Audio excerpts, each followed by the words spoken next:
a importância da ceia do Senhor para a nossa vida? Será que é apenas mais um ritual que se faz na igreja durante tanto tempo? É uma tradição? O que representa isso? E será que eu tenho condições de participar da ceia do Senhor? Qual o critério para que eu possa participar da ceia do Senhor? Bem, eu gostaria que você abrisse a sua Bíblia em Atos, no capítulo 2. Eu quero mostrar para você aqui algo que está dentro do plano de Deus, projeto de Deus, para com a igreja, para com a nossa vida nesses dias. E isso começa lá em Atos. Veja o plano de Deus aqui. Hoje nós estudamos o livro de Atos, um livro que nos fala muito, a respeito da igreja, a respeito do Espírito Santo, mas nos fala também muito a respeito de Jesus. Em Atos 2, nós temos o versículo 1, o seguinte: ao cumprir-se o dia de Pentecostes, estavam todos reunidos no mesmo lugar. De repente veio do céu um ruído como que de um vento impetuoso e encheu toda a casa onde estavam assentados. E lhes apareceram umas línguas como que de fogo que se distribuíam, e sobre cada um deles pousou. E todos ficaram cheios do Espírito Santo e começaram a falar noutras línguas conforme o Espírito lhes concedia que falassem. Habitavam então em Jerusalém judeus, homens piedosos, de todas as nações que há debaixo do céu. Ouvindo-se, pois, aquele ruído, ajuntou-se a multidão e estava confusa, porque cada um os ouvia falar na sua própria língua. Todos pasmavam, se admiravam, dizendo uns aos outros: pois que, não são galileus todos estes que estão falando? Como é, pois, que os ouvimos falar, cada um na própria língua que nascemos? Nós, partos, medos e elamitas, e os que habitam na Mesopotâmia, os da Judéia, Capadócia, Ponto, Ásia, Frígia, Panfilha, Egito, as partes da Líbia, próximos a Cirene, os forasteiros romanos, tanto judeus como prosélitos, cretenses e árabes, ouvimos-los em nossas próprias línguas falar das grandezas de Deus. Todos pasmavam e estavam perplexos, dizendo uns aos outros: o que quer dizer isto? Outros zombando diziam: eles estão cheios de mosto, estão embriagados. Então Pedro se põe em pé com os 11 e ele levanta a voz e vai pregar. Então ele vai dizer: varões judeus. É bom lembrar que aqui em Jerusalém haviam muitos judeus de todas as nações que estavam ouvindo aquele grupo falar em outras línguas, outros idiomas. E eles estavam ouvindo na sua própria língua. Eles estavam ouvindo as grandezas de Deus. Eles estavam sendo compreendidos. E naquele momento Pedro se levanta e ele vai dizer: varões judeus e todos os que habitais em Jerusalém, seja-vos isto notório e escutai as minhas palavras. Estes homens não estão embriagados como vocês estão pensando, visto que é apenas a 3ª hora do dia. Mas isto é o que foi dito pelo profeta Joel: acontecerá nos últimos dias, diz o Senhor, que derramarei do meu espírito sobre toda a carne. Os vossos filhos e as vossas filhas profetizarão, os vossos jovens terão visões, os vossos anciãos terão sonhos. Sobre os meus servos e sobre as minhas servas derramarei do meu espírito naqueles dias, e eles profetizarão. Mostrarei prodígios em cima no céu, sinais embaixo na terra, sangue, fogo, vapor de fumaça. O sol se converterá em trevas, a lua em sangue, antes que venha o grande e glorioso dia do Senhor. É o que está dizendo lá no profeta Joel, capítulo 2. Então ele está citando até então o que o profeta está dizendo. Mas agora, no versículo 22, ele vai dizer: varões israelitas, escutai estas palavras. A Jesus o Nazareno, varão aprovado por Deus entre vós com milagres, prodígios, sinais, que Deus por ele fez no meio de vós, como vós mesmo sabeis.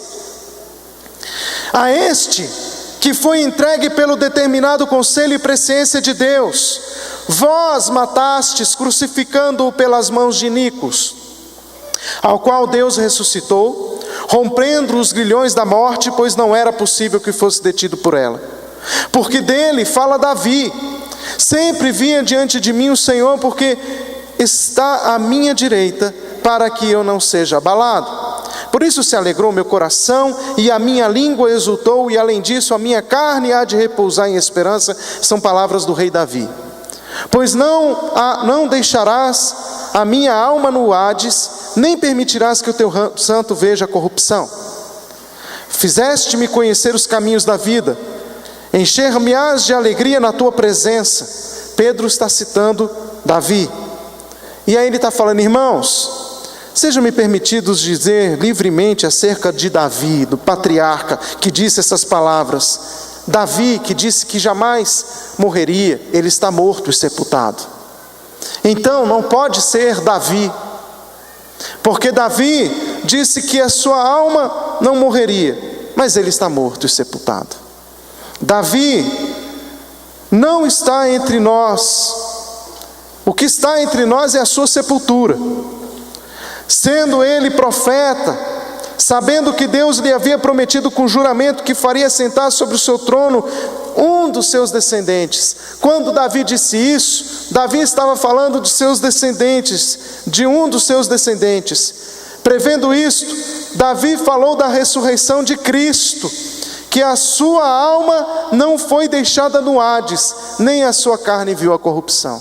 Pedro então estava dizendo aos judeus: nosso patriarca Davi profetizou, não estava falando de si, mas ele estava falando de Cristo, porque vocês mesmos viram que Jesus morreu naquela cruz do Calvário e ele ressuscitou. O corpo de Jesus não viu a corrupção.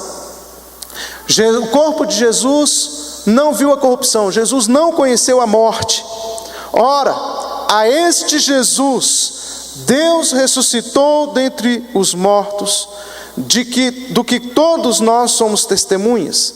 De sorte que, exaltado pela destra de Deus, e tendo recebido do Pai a promessa do Espírito Santo, derramou isto que hoje agora vedes e ouvis. Porque Davi não subiu aos céus, mas ele próprio declara: disse o Senhor ao meu Senhor, assenta-te à minha direita, até que eu ponha os teus inimigos por escabelo de teus pés. Saiba, pois, com certeza toda a casa de Israel, que a esse mesmo Jesus, a quem vós crucificastes, Deus o fez Senhor e Cristo. O que Pedro estava dizendo para aqueles judeus era que se Davi existia, Jesus também existiu, e eles viram isso. E se Jesus ressuscitou, estava predito pelo próprio profeta. Ele está dizendo que o que estava acontecendo naquele momento era consequência daquela profecia de Davi, e que Jesus havia vindo, morrido naquela cruz e ressuscitado.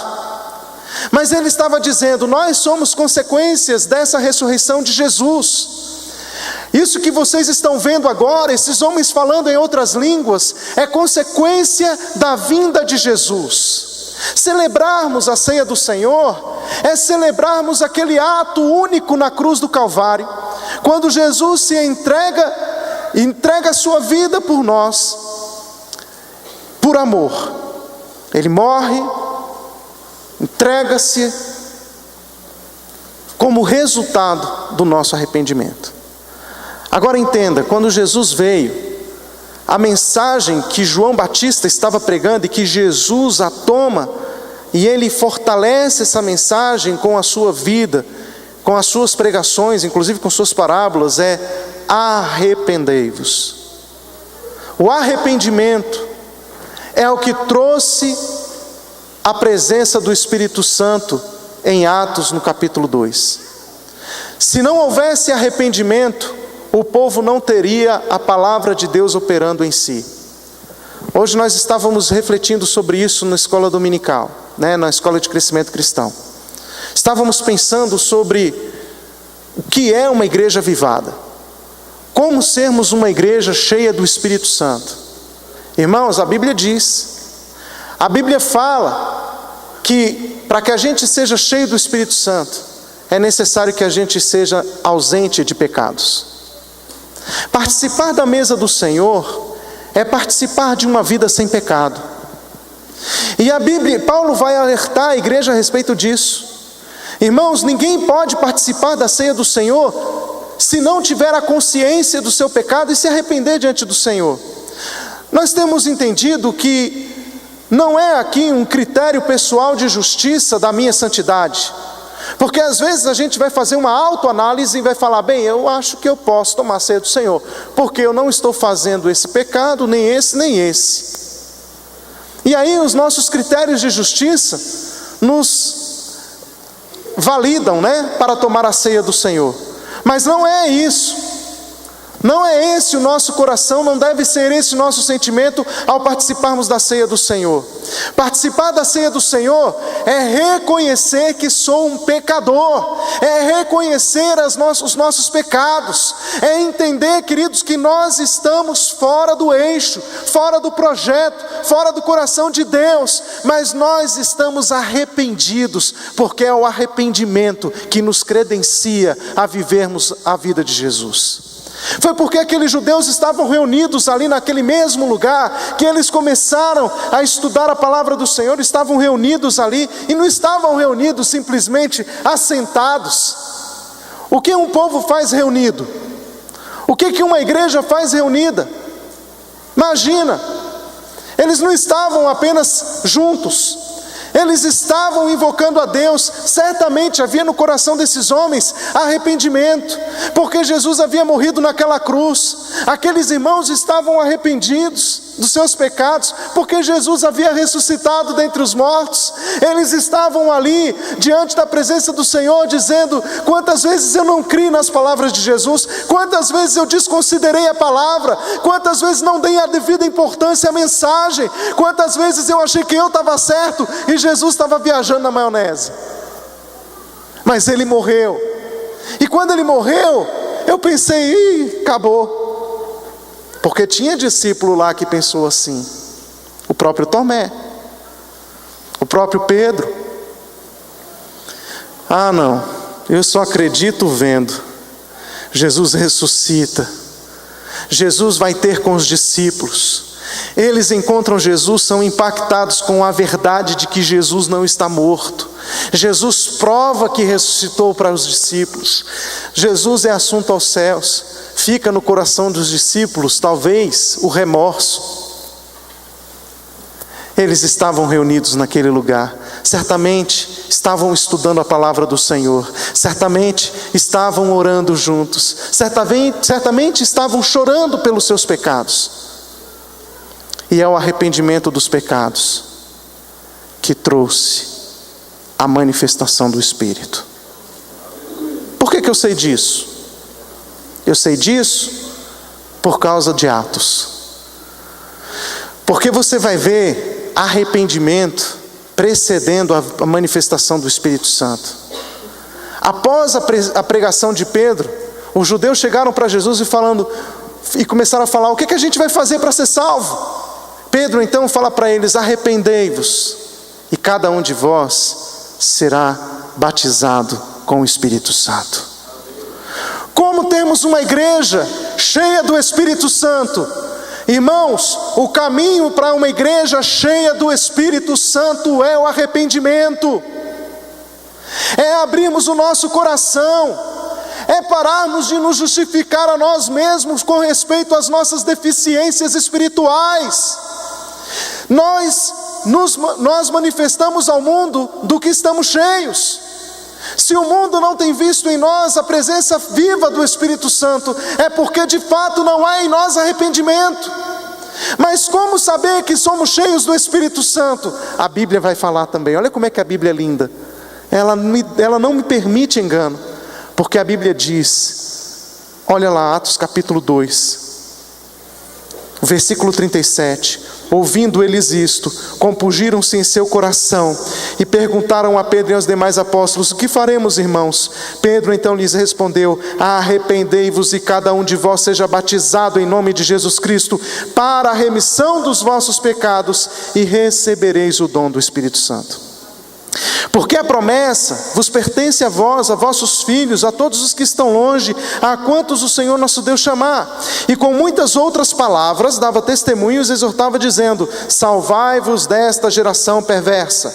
De sorte que foram batizados os que receberam a sua palavra, e naquele dia houve um acréscimo de quase 3.000 almas. E diz o versículo, que eles perseveravam na doutrina dos apóstolos, e na comunhão, e no partir do pão, e nas orações. Eles perseveravam na doutrina, eles estavam perseverando na comunhão. A Bíblia diz no verso 43 que em cada alma havia temor, muitos sinais e prodígios eram feitos por intermédio dos apóstolos. Agora olha o 44.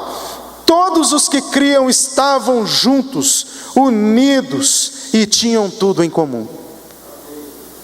Porque o Espírito Santo desceu sobre eles, porque eles estavam cheios do Espírito de Deus, eles tinham tudo em comum. Como saber que uma igreja está cheia do Espírito Santo? Nós temos o mesmo pensamento, o mesmo coração, estamos unidos no mesmo propósito, somos um, a mesma linguagem, o mesmo Espírito, o mesmo coração. Uma igreja dividida, um povo dividido, é sinal de que não tem o Espírito de Deus. Sermos cheios do Espírito Santo manifesta a unidade da igreja. Mas se nós não estamos, ou se não somos um, isto significa que nós ainda precisamos nos arrepender. Qual é o ponto de partida? A mesa do Senhor.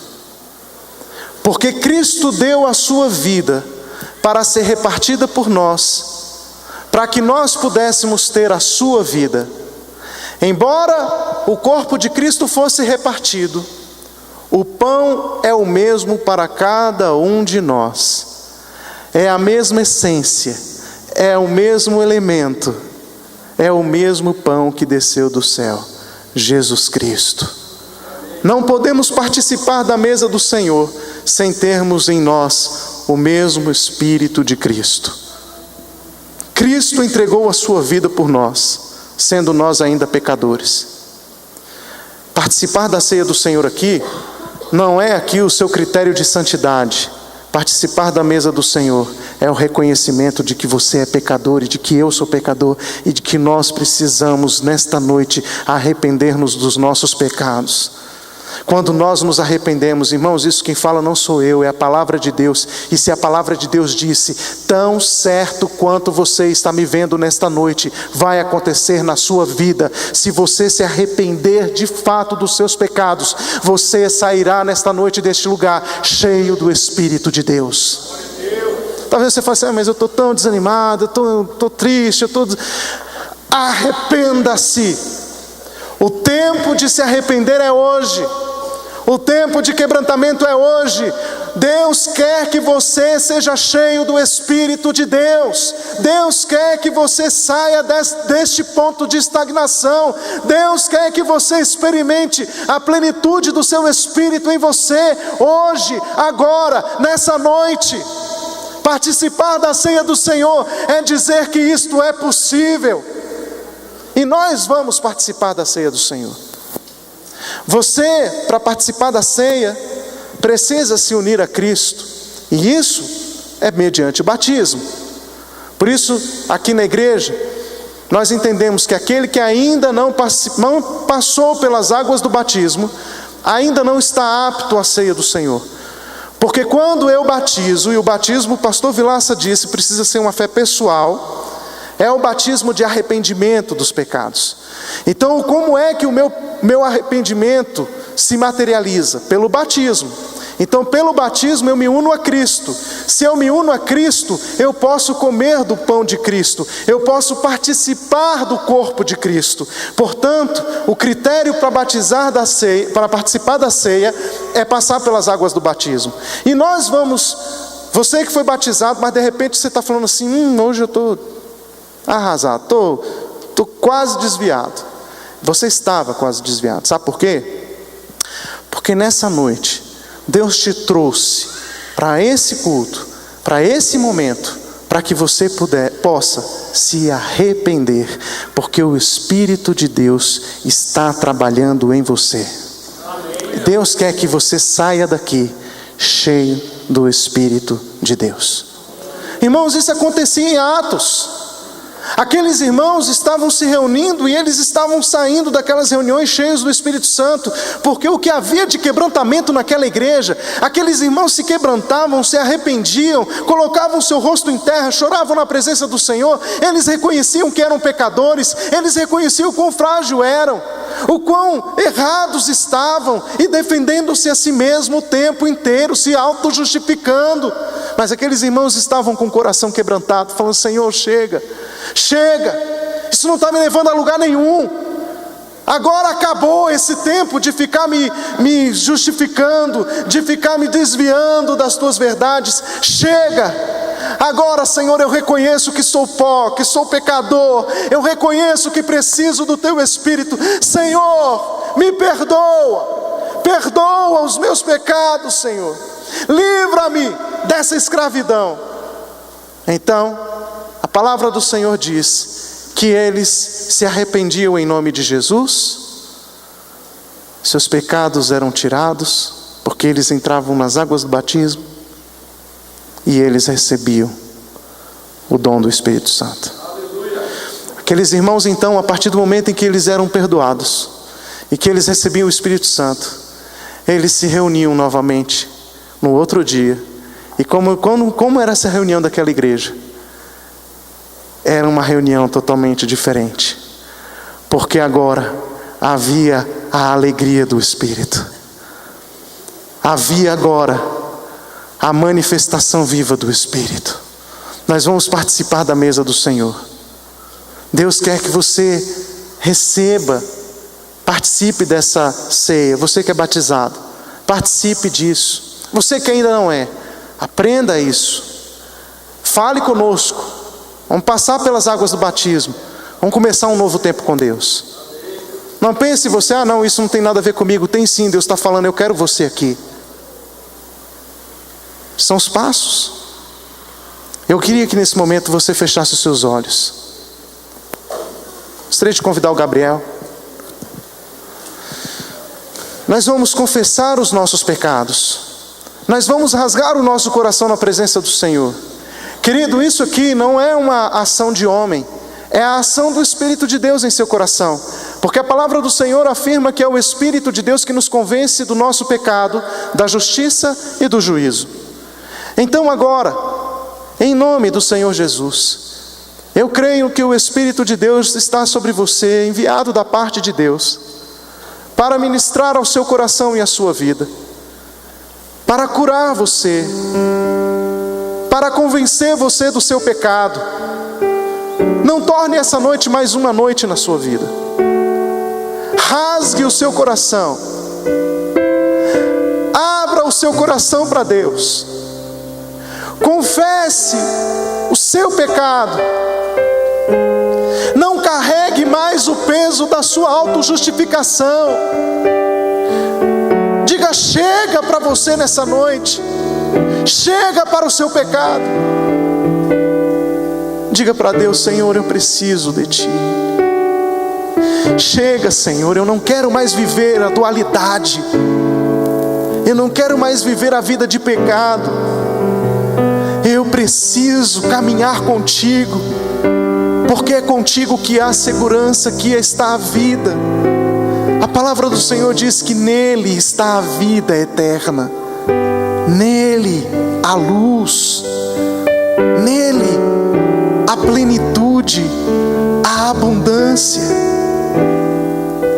Se confessarmos os nossos pecados, Ele é fiel e justo para nos perdoar os pecados e nos purificar de toda a injustiça. Esta é uma noite de ceia. Portanto, é uma noite de rasgar o coração, de confessar os nossos pecados. Não permita que o diabo manipule você com seus pecados mais. Chega. Diga para Deus: Senhor, eu preciso de Ti. Eu preciso de Ti. Toca a minha vida. Eu quero confessar o meu pecado. Eu quero rasgar o meu coração. Deixa o Espírito de Deus trabalhar em você, deixa.